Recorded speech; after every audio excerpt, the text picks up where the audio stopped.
بسم الله الرحمن الرحيم رب اشرح لي صدري ويسر لي أمري واحلل عقدة من لساني يفقهوا قولي. د دې ترکی ډرامې متعلق دارالافتا ته په واتس اپ باندې په فیسبوک باندې د یورپ نه سعودي نه اماراتو نه پاکستان کونه نه بار دغه سوال راځي چې دغه دې قتل جایز دی او کنه اسلام کې د دې څه حکم دی. د دې جواب مونږ په لایف پروګرام اتوار په ورځ یو 2 ځله ورکړی دی خو معلومیږي داسې چې دغه پروګرام او کسانو قتل نه دی خو مستقل جواب یې مونږ ورکو چې د دې په شریعت کې څه حکم دی. اول دا دی چې 2 قسمه مسلمانان دي په دنیا کې. یو داسې مسلمانان دي چې هغه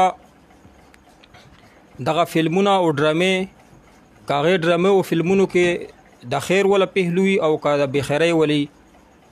نه د فحشای ولا فلمونه او ډرامې یو قسم فلمونه او ډرامې نه ګوري. اول طرف ته داسې مسلمانان دي چې هغه هر قسم چې څه مخه ته ورزي نو خیال یې نه ساتي هغه ګوري. نو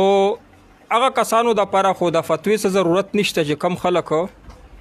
فلمونه د فحشای ولا ګوري هغه ته خو د فتوی ضرورت نشته. هغه چې نور فلمونه ګوري نو ترکی ولا کومه ډراما ده په دې کې لګ خیر خوشتا ده خو عادي آسی ګوري نو هغه ته خو د فتوی ضرورت نشته. هغه کسان چې کم خلک د سره تعلق نشته نو هغه ته که د جواز فتوا ورکې نو دا هغه د پر زهر دي. نو خلکو مقصد دا دی چې هغه خلک چې د ډرامې فلمونه نه ګوري نو په دې ګوړه کې به زهر ورکو. یعنی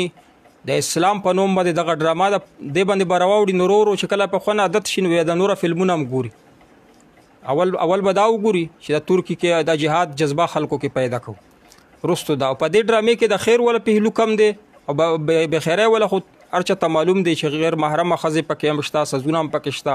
او بل چې تاریخ یې مسکړی د تاریخ داسې نه دی چې دوی بیان کړي. کتابونو کې تاسو وګورئ د تاریخ داسې دی نه ده چې دوی کم ذکر کړي.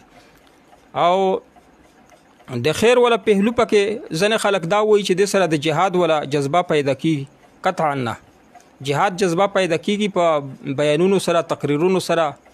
او اسلام جذبه پیدا کیږي دعوت تبلیغ سره په جمعتونو کې په مدرسو کې دغه میدانونه دي. کس خامخا جهاد جذبه پیدا کول غواړي حکومت پیدا کول غواړي نو په سکولونو کې نو سټای کې په مدرسو کې د مسعود اظهر صاحب په شان باندې نور ځوانانو عالمانو تقریرونه او بیانونو ته په غیر پابندي نه لګي. مسعود اظهر صاحب باندې پابندي په دی وجه لګیدل چې خلکو کې د جهاد جذبه پیدا کړي هم چې کمزه کې بیان وکي نو الته خلک جهاد د پر تیاری او د دې ډرامې اول نه اخره پر چا سو کسان تیار شي چې ما د ډراماو قتل او د جهاد رواني افغانستان ته یا کشمیر ته یا فلسطین ته دا سو کسان تاسو لیدلی دي یا چې کم کسان د فتوا ته پوس کوي چې دا جایز دی او نه جایز دی ته دا جایز او نه جایز دی دا پر نه وایي چې معنی مونږ بیا په عمل وکړو. د دې کې هم د دوی علت ته مسله دا دی چې او په دغه ډرامې کې هغه کسان چې سره فلمونه ګوري نه هغه د پر خو زهر قاتل چې سره ونه ګوري حرام دی. د حرام ولا پهلو خو مدر ته پکې وخه ته وای چې دا لک حرام دی او فلمونه ډیر حرام دي. لک حرام او ډیر حرام په دې کې څه فرق نشته. حرام دی او البته دا حرام چې لک حرام تاسو ورته وای دغه به ډیر زهريلا دي ځکه دې ته خو ته جایز وای نو کم شاید چې ته جایز وای حرام شي ته نو هغه د کفر ډراما قتل جایز نه دي. او کسو کوی چې زه فلمونه نه پدې راوړم پدې زهر یو زهر پرې د بل زهر پدې باندې فلمونه ګورای ته گناه وای کنه اخر به الله منی د سيزونو ته خو ته ګناه نه وای نو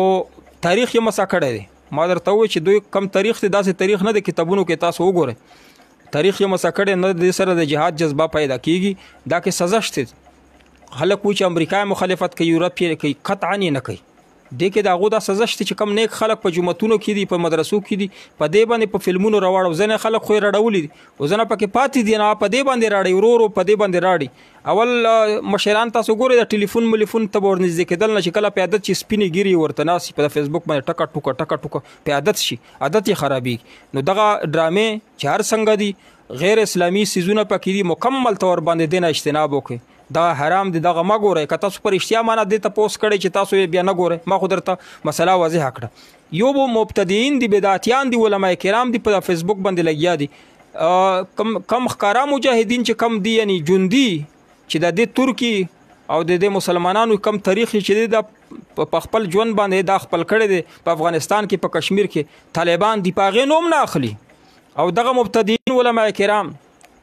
نه تنظیم شته د جهاد خو دغه ډراما کتل ځکه ضروری دي چې په دې کې د نبی علیه الصلاۃ والسلام نه امداد غوښتې دی وسیله پکې غوښتې دی ګډې وډې وای په دې وجه باندې چې ستاسو د بدعات او خرافات تی پکې نو د تو جواز غور کړه د مدامه نه چې یا رسول الله مدد وایا بیا په سود او مرزه په قتل ورزه خلی یا رسول الله مدد چغه وایا نو به ټول ارسه ته د پر جایز دي نو دا مبتدیین دي د بیانونه ما که خامخ کم نیک خلق دي نو هغه ته مونږ دا خواسته چې دغه ډراما قطعا ونه ګوري د کې غیر اسلامي زنانا پاکستان سزونه پاکستان تاریخ یې مسکړه دروغ تاریخ ټول پکې عشق او مشوقي دي پکې او د سره د جهاد یا د دین جذبه نه جوړي الله پاک ته مونږ د لعنت نه په امان کې واخر دعوانا الحمدلله